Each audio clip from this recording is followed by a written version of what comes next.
Sveiki visi. Tęsėme Andrew Womako knygos Neribok Dievą ir įsivaizduok save sėkmingu skaitymą. Pirmo skyriaus bus tęsinys šiandieną. Praeitą kartą užbaigėm tuo, kad Andrew Womakas sako, kad mes turime pakeisti save, savo mąstymą, savo mentalitetą, jeigu norime patraukti ribas, kurias esame uždėję Dievui. Ir jis labai gražiai priminė mum patarlių 23 skyrių 7 eilutę, kuris sako, kaip žmogus galvoja savo širdyje, toks jis ir yra. Ir taip pat Romiečiams 12 skyriaus 2 eilutę, sakančią, kad nemėgdžiokite šio pasaulio, bet pasikeiskite atnaujindami savo mąstymą, kad galėtumėte suvokti Dievo valią, kas gera, tinkama ir tobula. O štai eilutė tokia yra stipri. Mes turime ieškoti ir suprasti, kas yra gera, tinkama ir tobula. Mus kviečia į tobulumą Viešpats. Nuostabu. O šiandien toliau tęsime skaitymą. Ir čia autorius apžvelgia mūsų turimą įtakos sferą. Kiekvienas iš mūsų turime tam tikrą įtakos sferą savo gyvenime. Taip, kiekvienas mes turime savo įtakos zoną. Ir Andrew Womakas sako, kaip mes taip pat turbūt žinome, kad Dievas nėra šališkas, ar ne? Apaštalų darbų 10 skyriaus 34 eilutė šitą mums labai aiškiai pasako. Cituoju, tada atvėręs lūpas Petras pasakė, iš tiesų aš dabar suprantu, jog Dievas nėra šališkas. Dievas nėra šališkas. Jam brangus kiekvienos tautos žmogus, kuris jo bijo ir teisingai gyvena.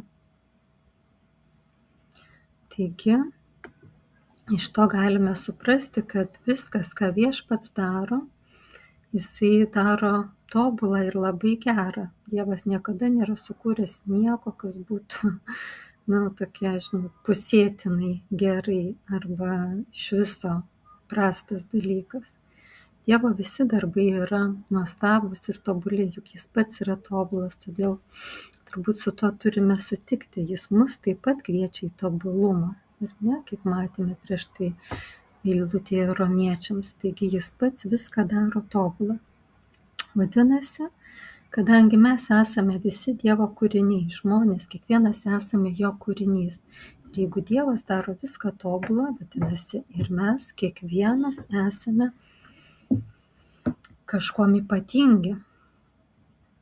Dievas nesukūrė nei vieno žmogaus, kuris būtų, kažkoks prastesnis.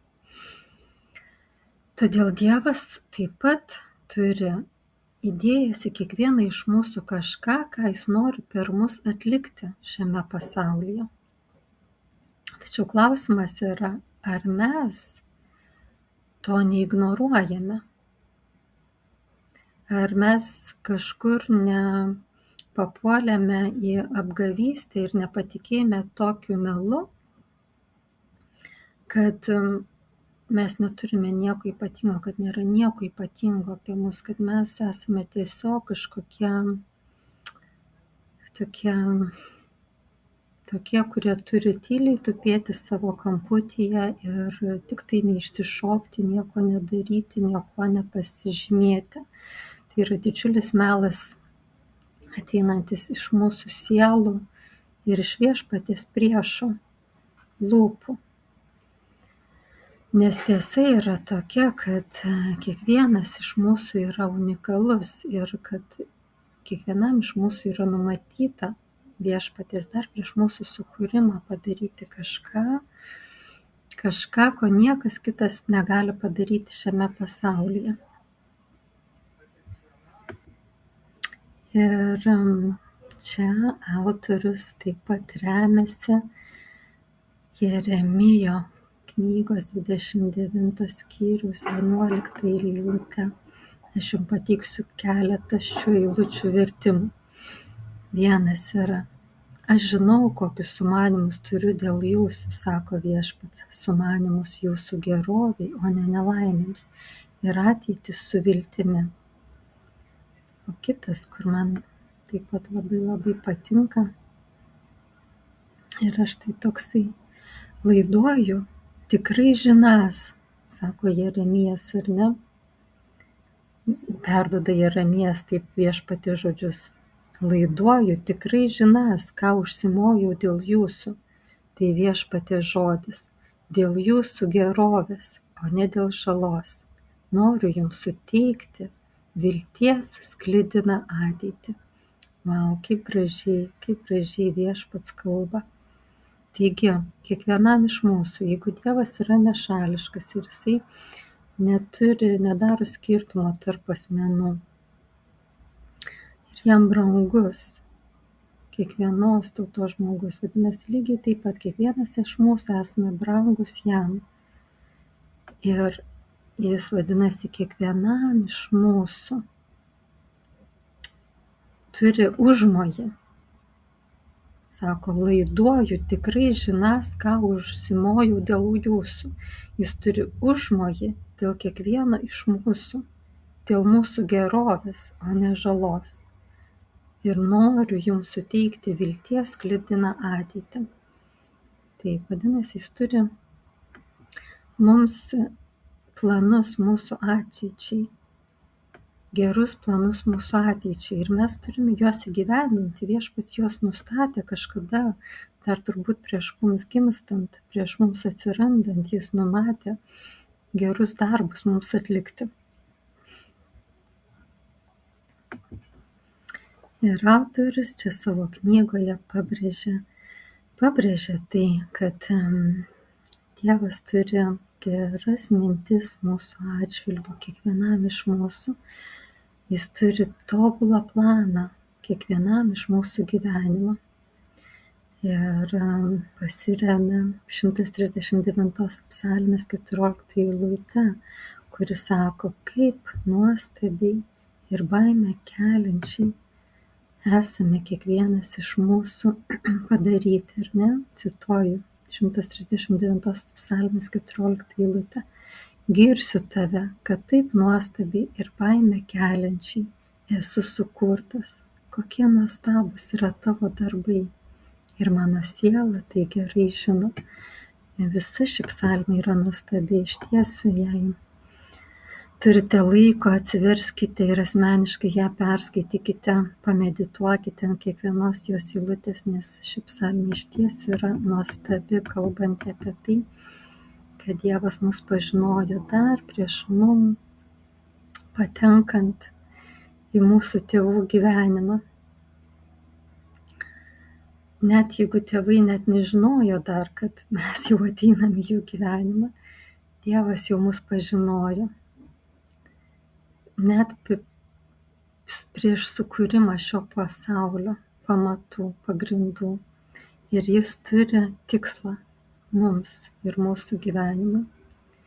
Taigi, iš Dievo pusės nėra jokių apribojimų, ar ne, kad Dievas nesako, kad tu gyvensi blogai, tu nieko nedarysi, tu sėdėsi savo kampelyje, tyliai, ramiai, neišsišoksi ir, žodžiu, svarbiausia tik tai, kaip čia pasakyti, neišsišok, nepasirodyk, būk kaip visi, tylėk. Tai niekur apie tai nerašoma Biblijoje. Biblija kaip tik mus nurodo ir skatina įgyvendinti, ieškoti ir suprasti, kokiu tikslu Viešpats mūsų kūrė, ir įvykdyti tą unikalią misiją, kurią jisai yra numatęs kiekvieną iš mūsų gyvenimų. Nes niekas kitas to padaryti negali. Nes nėra antro tokio paties žmogaus kaip mes šiame pasaulyje. Taigi, Andrew Womakas aiškiai skelia tokią tiesą, kad dauguma iš mūsų gyvena gerokai žemiau Dievo standartų, kuriuos Dievas yra mum iškėlęs ir kuriuos Dievas yra numatęs ir nori įgyvendinti per mūsų gyvenimą. Ir taip mes limituojame tai, ką Dievas nori padaryti mūsų gyvenimuose ir per mus. Taigi ir čia Andrew Womakas dalinasi nuostabiu pavyzdžiu.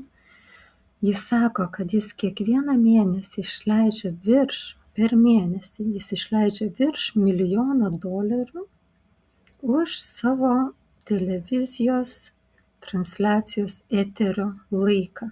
Per mėnesį virš $1 milijono. Ir kiekvieną mėnesį tai netgi auga šitos išlaidos, nes jis nori pasiekti vis daugiau žmonių, daryti vis didesnį įtaką. Taigi kiekvieną mėnesį šios išlaidos auga tam, kad pasiekti daugiau žmonių. Tačiau jis sako, net jeigu jie išleistų 10 milijonų per mėnesį savo transliacijoms, vis tiek yra žmonių pasaulyje, kurie niekada nepamatys jo tarnystės, neišgirs jo pamokslų, nepaisant to, kaip stipriai jie stengsis ir kiek pinigų išleistų šitai misijai. Todėl kiekvienas iš mūsų esame svarbus ir reikalingi, nes mes ten, kur esame, galime pasiekti ir daryti įtaką žmonėms, kurie negali būti pasiekti niekaip kitaip.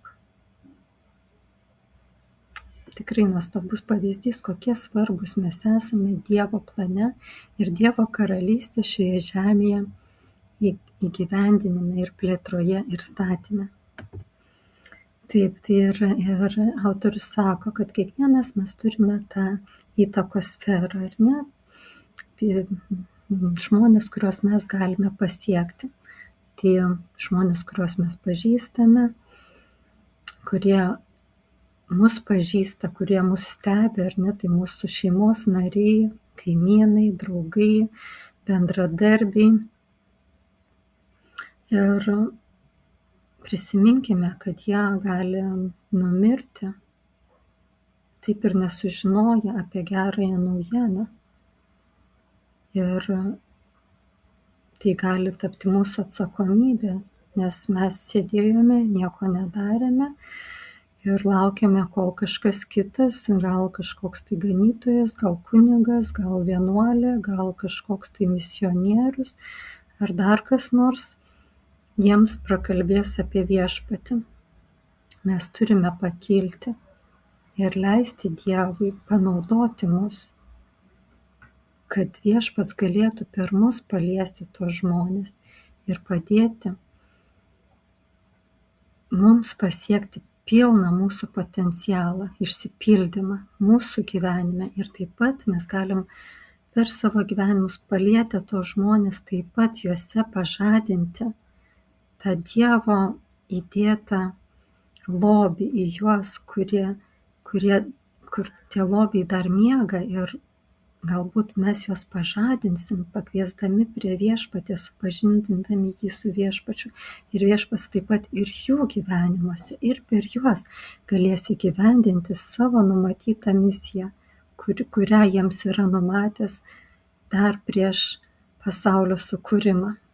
Kaip nuostabu, kokią mes turim nuostabią galimybę. Taip, mes turim nuostabią galimybę dalyvauti Dievo plano įgyvendinime ir išsipildyme. Manau, kad Andrew Womakas mus kviečia nebeatidėlioti ir daryti tai jau dabar, šiandien, taip kaip galime, taip kaip mokame, taip kaip suprantame, pagal savo galimybės. Ir man pradėjus, aš tikiu, kad viešpats mūsų galimybės išplės, mūsų įtakos ribas išplės. Ir čia autorius dalinasi tokiu pavyzdžiu, kad sako, kai aš klausiu žmonių, kiek iš jūsų, kurie iš jūsų yra pakviesti būti lyderiais, tai visada yra dalis tų, kurie nepakelia rankų, ar ne? Sako, pakelkit rankas, kas yra pakviesti būti lyderiais. Yra dalis, kurie rankų nekelia. Jie nemato savęs lyderiais, ar ne?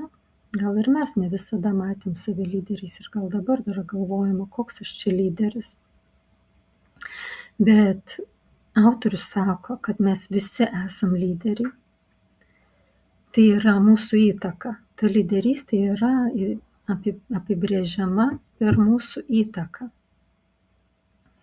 Ir mes kiekvienas iš mūsų turim kažkur tai kažkokią tai dalį įtakos, kurią galime daryti. Ar tai būtų mūsų vaikams, ar tai būtų mūsų anūkams, ar kaimynams, ar bendradarbiams, ar tiesiog, nežinau, turguje bendraujant su pardavėjom. Pradėjus, manau, kad mes galime pamatyti vis daugiau ir daugiau galimybių daryti tą įtaką ir plėsti savo įtakos ribas. Taigi, vieni, aišku, turi gal daugiau, didesnę įtakos zoną negu kiti, bet visi esame pakviesti būti lyderiais ir įtakoti kitus. Tai yra net įpareigojimas, tai yra pareigojimas, negu galvoti taip, kad, koks aš vargšelis, kas nutiks, tas nutiks, žodžiu, aš neturiu jokios galios, jokios kontrolės, gyvenimas yra tiesiog kaip kažkoks tai mane nešantis kaip srovė, kaip kažkokį šapelį ant vandens ir aš nieko negaliu pakeisti ir nieko negaliu padaryti ir nieko neturiu jokios galios. Tai yra netiesa, tai nėra Dievo požiūris į mūsų gyvenimą ir tai tikrai nėra tikinčiojo pozicija.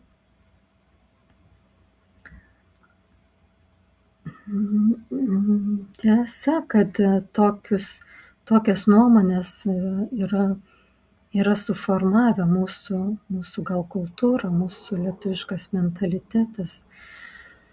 Mes tokie daugiau pasyvūs, daugiau susitaikantis, daugiau, ką čia padarysi, taip jau yra, taip yra.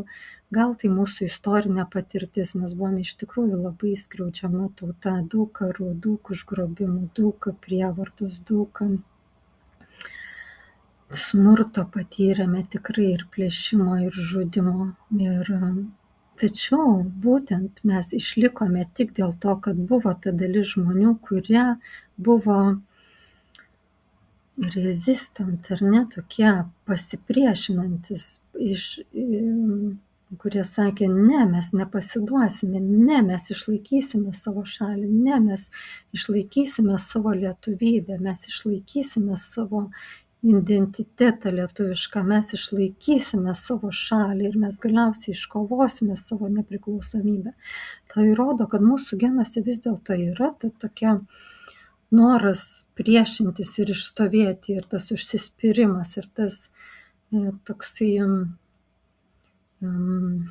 kaip čia dar pavadinti, išlikimo tokia, išsilaikymo,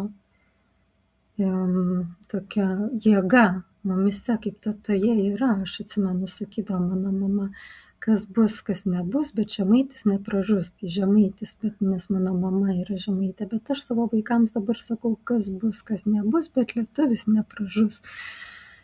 Ir tuo tikiu, ir iš tikrųjų tai net ne tai, kad lietuvis, bet tikintysis. Mes turime Kristuje dabar jau savo identitetą įtikėję, mes turime Kristuje savo tapatybę ir tai yra dar daugiau nei lietuvis, ar rusas, ar lenkas, ar ukrainietis, ar žydas, ar graikas, kaip sakė Paulius šventam rašte savo laiške.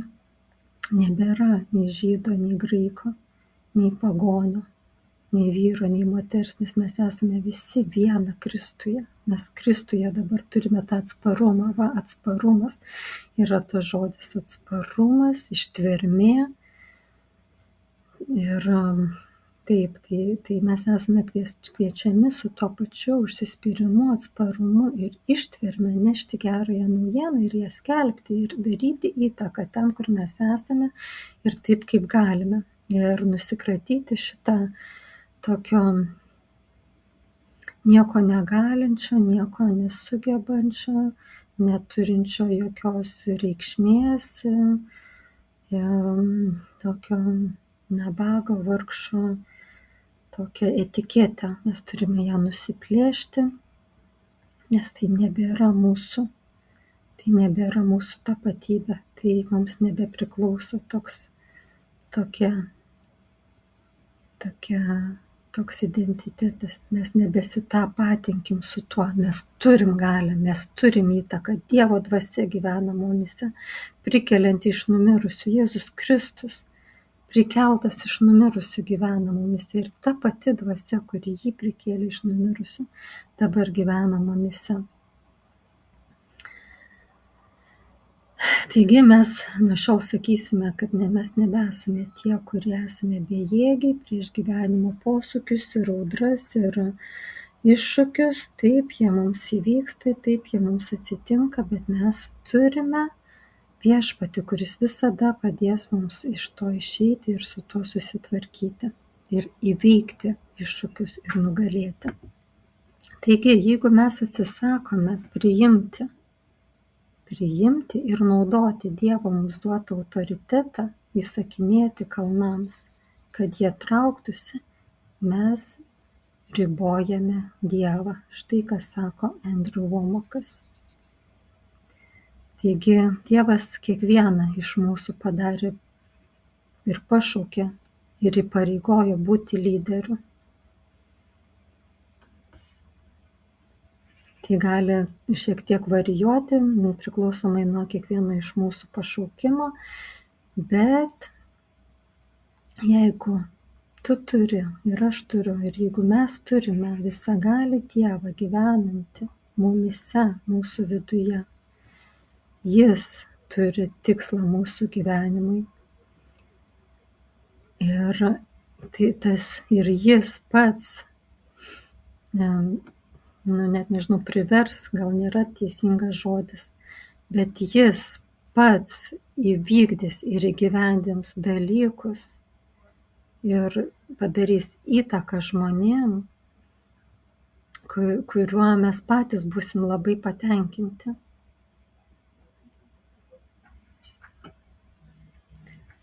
Yra daugybė iš jūsų, kurie galbūt neįtakoja žmonių pozityviu būdu šiandien. Bet, žinot, savo nusiskundimais, pasiskundimais, padėjimais mes irgi darome įtaką ir mes darome neigiamą įtaką. Taigi šitą reikėtų savo galvoje ir širdyje pakeisti ir galiausiai pradėti daryti teigiamą ir pozityvę ir konstruktyvę įtaką tiek savo, tiek kitų žmonių gyvenimuose. Taigi ir šį skyrelį Andrew Womakas užbaigė tokiais žodžiais. Jeigu tu neįtakoji žmonių aplinkui save pozityviu būdu, vadinasi, tavo gyvenimas nieko neišpildo Dievo plano. Taigi, jeigu tu esi gimęs iš naujo, o jeigu nesi, gali nueiti ir pažiūrėti visus video, kurie yra apie dangiškai teismą, ten rasi maldą, kaip gimti iš dvasios ir priimti taip pat, pasikviesti į savo gyvenimą šventąją dvasią. Tie video palydi žmonės į šį atgimimą iš dvasios. Tačiau, jeigu jūs esate gimę iš naujo, taigi gyvasis Dievas gyvena jūsų viduje ir Jis turi kažką labai svarbaus jums, kad jūs padarytumėt. Dievas nėra tas, kuris tiesiog vienas pats viską padaro, įgyvendina visus savo planus. Jeigu jūsų gyvenimas nėra absoliutus džiaugsmas ir jeigu jūs nesate tiesiog tokie susijaudinę dėl to ir neturite entuziazmo apie savo gyvenimą, dėl savo gyvenimo, Vadinasi, jūs nesate ten ir neinate ten, ką Dievas yra jums numatęs padaryti. Jūs kažkur tai praleidote, pražiopsojote Dievą ir jį ribojate. Ribojate tai, ką jis nori padaryti jūsų gyvenime ir per jūs. Štai su tokiu pamąstymu palieku jūs šį kartą ir iki kito pasimatymo.